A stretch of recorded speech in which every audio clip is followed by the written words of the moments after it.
Hello everyone, मैं हूं मनोज और आप देख रहे हैं साइंस स्कूल ब्लॉग। तो चलिए हम लोग स्टार्ट करते हैं। जो हमारा 12th क्लास का फिजिक्स चल रहा है उसका आज 8वां वीडियो है। तो चलिए आगे बढ़ाते हैं क्लास को। देखिए, हम पढ़ रहे थे प्रॉपर्टी। क्या पढ़ रहे थे? Property of electric charge. तो देखिए कितने प्रॉपर्टी हम लोगों ने पढ़ा था। Additivity of charge, charge is conserved and quantization of charge. तो देखिए हम लोग ने एडिटिविटी ऑफ चार्ज पढ़ लिया था और अब हम लोग क्या पढ़ेंगे? Charge is conserved. Charge is conserved. तो देखिए हम लोग स्टार्ट करते हैं चार्ज इज कंजर्व्ड। ठीक है। तो देखिए सबसे पहले हम आइसोलेटेड सिस्टम के बारे में जानते हैं। ठीक है। किसके बारे में जानते हैं? आइसोलेटेड सिस्टम के बारे में जानते हैं। तो देखिए सबसे पहले हम आइसोलेटेड सिस्टम के बात करते हैं। ठीक है। तो देखिए आइसोलेटेड सिस्टम होता क्या है? देखिए कोई भी सिस्टम के अंदर मास और एनर्जी होता है। मास और एनर्जी होता है। देखिए जब किसी सिस्टम के अंदर बाहर का मतलब कि उसके आसपास के इन्वायरमेंट से बाहर से एनर्जी का एक्सचेंज नहीं हो, इसका मतलब कि नहीं एनर्जी बाहर से अंदर जाए और अंदर से बाहर जाए। ठीक है। सेम तरीके के हम मास के बारे में सोच रहे हैं कि अगर कोई आइसोलेटेड सिस्टम है तो उस आइसोलेटेड सिस्टम में कोई भी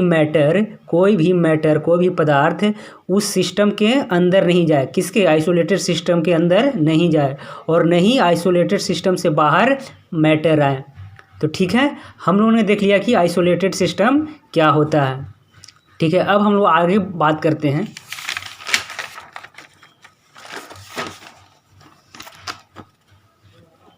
देखिए तो चलिए एक बार आप साइंस स्कूल ब्लॉग को यूट्यूब पे जाकर सब्सक्राइब कर दीजिएगा। ठीक है। तो अब हम लोग आगे बात करते हैं। अब हम लोग अपने पॉइंट पर आते हैं। ठीक है। चलिए अब बात करते हैं। When bodies are charged by rubbing there is a transfer of electron from one body to another. Now no new charge are either created or destroyed. देखिए क्या कह रहा है कि अगर बॉडी ए को और बी को क्या करवाते हैं? रब करवाते हैं। तो क्या होगा कि या तो इस बॉडी से इलेक्ट्रॉन इस बॉडी पे ट्रांसफ़र हो जाएगा या तो इस बॉडी से इलेक्ट्रॉन इस बॉडी पे ट्रांसफ़र हो जाएगा। कहने का मतलब है कि कहीं दूसरे जगह से इलेक्ट्रॉन नहीं आता है तो कहाँ से आता है? एक बॉडी से दूसरे बॉडी में ट्रांसफ़र हो जाता है। ठीक है।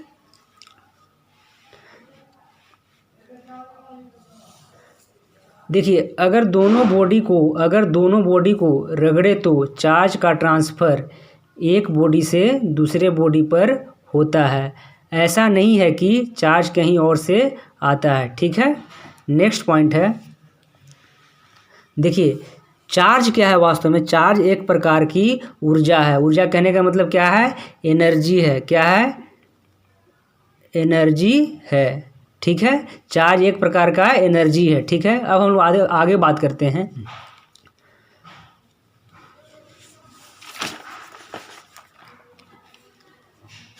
देखिए इसको समझने के लिए, देखिए चार्ज को समझने के लिए थोड़ा सा हम एक एग्जांपल लेते हैं। और एग्जांपल में क्या है?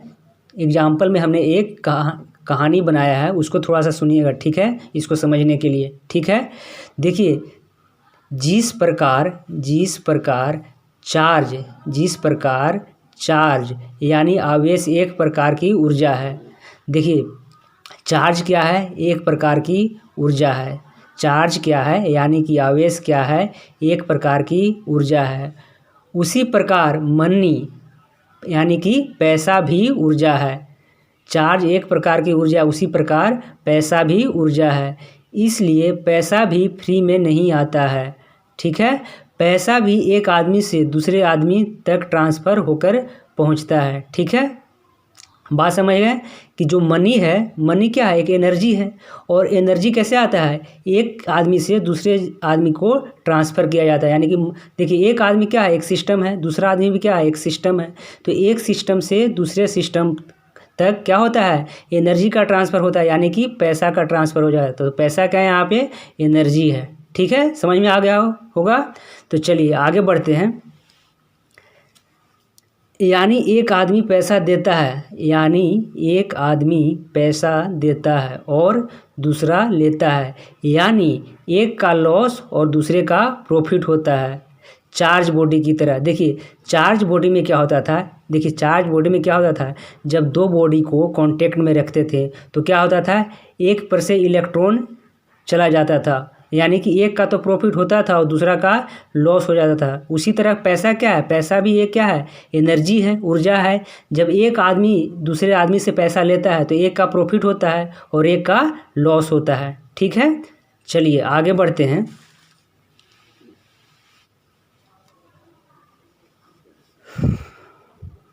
देखिए, इसलिए पैसा का सही जगह ही इन्वेस्ट करें ताकि जब ज़रूरत हो वहाँ से ट्रांसफ़र कर सके। देखिए पैसा क्या है, अगर आपने किसी एक आदमी को दे दिया, ठीक है, वो आदमी आपको दूसरे जगह ट्रांसफ़र कर दिया, पैसे का दूसरे जगह ट्रांसफ़र कर दिया, तो क्या आपको मिलने की संभावना है, नहीं। तो आपको अपना एनर्जी वहीं पे ट्रांसफ़र करना है जहाँ से हम एक्सचेंज कर सकें, ठीक है। आगे बढ़ते हैं, इसको हमने समझने के लिए सेट किया था। चलिए अब कहता है, नेक्स्ट पॉइंट क्या कहता है, देखिए, व्हेन वी रब bodies one body gains in charge and the other body loss. देखिए कह रहा है कि अगर दो बॉडी को रब करेंगे तो एक पर क्या होगा, लॉस होगा और दूसरे पर क्या होगा, प्रॉफिट होगा। नेक्स्ट पॉइंट है with an isolated system. Isolated system क्या होता है, हम लोग देख चुके हैं, ठीक है। With an isolated system consisting of many charge body. एक आइसोलेटेड सिस्टम क्या किससे बना होता है, बहुत सारा चार्ज बॉडी से बना होता है। Due to interaction among the body charge में get distributed but total charge of the isolated system is always conserved. देखिए इसको समझते हैं, कह रहा है कि देखिए एक सिस्टम यहाँ था, एक सिस्टम यहाँ था और एक सिस्टम यहाँ था, ठीक है। अब देखिए क्या करते हैं, मान लीजिए पहले इस पॉइंट पे एक सिस्टम के अंदर तीन चार्ज हैं। एक सिस्टम के अंदर देखिए ये वाला क्या है, एक सिस्टम है, ठीक है। एक सिस्टम के अंदर तीन चार्ज हैं, एक चार्ज, पहला चार्ज, दूसरा चार्ज और तीसरा चार्ज, ठीक है। अब क्या होता है कि पहले वाला पॉइंट पे, पहले वाला मॉलिक्यूल पे 3 कूलम का चार्ज था, प्लस 3 कूलम का चार्ज था। दूसरे वाला मॉलिक्यूल पे +1 कूलम का चार्ज था और तीसरे वाला मॉलिक्यूल के पास -2 कूलम का चार्ज था, ठीक है। ये पूरा क्या है, आइसोलेटेड सिस्टम है, ठीक है। अब हम लोग ने तीनों पर चार्ज देख लिया। अब क्या होता है कि कुछ देर बाद तीनों में इंट्रैक्शन होता है, तो इंट्रैक्शन होने के बाद क्या होगा, चार्ज इधर उधर हो जाएगा, यहाँ है ना, लेकिन सिस्टम पर पूरा क्या रहेगा, सेम रहेगा। देखिए मान लेते हैं इंट्रैक्शन हुआ, इंट्रैक्शन का मतलब कि एक दूसरे से टकराया मॉलिक्यूल, ठीक है। तो अब क्या होगा कि जो पहला मॉलिक्यूल था, ये वाला जो पहला मॉलिक्यूल था, उस पर कितना चार्ज आ गया, +2 कूलम आ गया। पहले कितना था, +3 कूलम। और देखिए अब क्या हुआ, दूसरे टकराने के बाद क्या हुआ, +3 कूलम आ गया दूसरे वाला मॉलिक्यूल पे, जबकि पहले वाला में कितना था, +1 कूलम। और देखिए जो लास्ट वाला मॉलिक्यूल था उस पर -3 कूलम का चार्ज आ गया और पहले कितना था, -2 कूलम, ठीक है। तो देखिए अगर बात करें शुरुआत की, टकराने से पहले की, तो टोटल चार्ज कितना था, +2 कूलम। कैसे आया, सबको जोड़ दीजिए, ठीक है। जब इंट्रैक्शन हुआ यानी कि एक मॉलिक्यूल दूसरे मॉलिक्यूल से टकराया तो उसके बाद क्या हो गया, +2 कूलम, +3 कूलम और -3 कूलम, और टोटल को अगर जोड़ें तो नेट कितना है, +2 कूलम है। और यहाँ पे भी +2 कूलम है, लेकिन हर मॉलिक्यूल अपना एनर्जी एक्सचेंज कर लिया कि नहीं। पहले +3 था, अब क्या हो गया, +2। पहले कितना था, +1 कूलम था, अब कितना हो गया, +3 कूलम। पहले -2 कूलम था, अब कितना हो गया ये -3 कूलम, यानी कि एनर्जी एक्सचेंज कर लिया। ठीक है, अब हम लोग आगे बढ़ते हैं।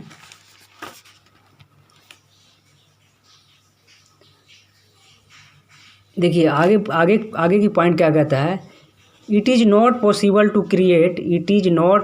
टू क्रिएट और destroyed net charge carried by the isolated system. देखिए आइसोलेटेड सिस्टम में ऐसा पॉसिबल नहीं है कि चार्ज को डिस्ट्रॉय और क्रिएट कर सके। ठीक है, और ये कहाँ से आता है, देखिए सेम तरीका की अगर बात करें एनर्जी से आता है, और एनर्जी वाला कहाँ से इक्वेशन आता था, फर्स्ट लॉ ऑफ थर्मोडायनेमिक्स, जो हम लोग आगे चल के पढ़ेंगे। ठीक है, अब बात करते हैं द चार्ज कैरिंग पार्टिकल्स में be created or destroyed in a process.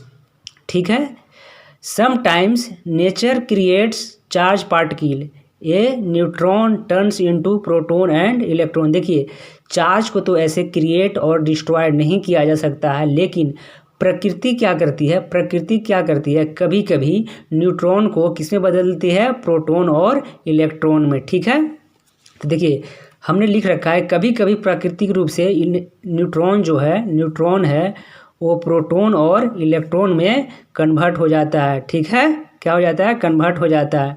ठीक है, तो देखिए जो हमारा नेक्स्ट प्रॉपर्टी है वो क्वांटाइजेशन ऑफ चार्ज है, लेकिन इसको हम नेक्स्ट क्लास में पढ़ेंगे। ठीक है, और एक बार आप यूट्यूब पे जाकर साइंस स्कूल ब्लॉग के नाम से चैनल है, वहाँ पे जाके आप सब्सक्राइब कर दीजिए। ठीक है, इन सब का नोट्स मैं पोस्ट कर दूंगा। ठीक है, ओके, थैंक यू।